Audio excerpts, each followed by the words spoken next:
in business school, this is my kind of my comment on it. There are three main goals, right? One is to get great grades, right? Two is to get a great job, and three is to have great relationships, right? You cannot be effective in all three.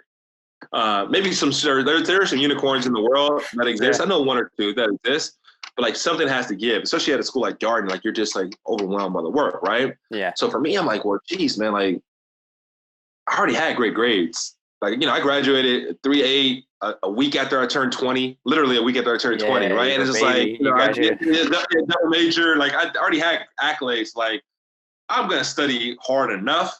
Like I'm not going to get one of like the prestigious awards that my classmates got, right? Yeah. For me, it was like, I'm going to go there. I'm going to get a great job, right? Like I'm going to work at the best firm possible. So that means that like whenever they had briefings and so forth, like I was fully present.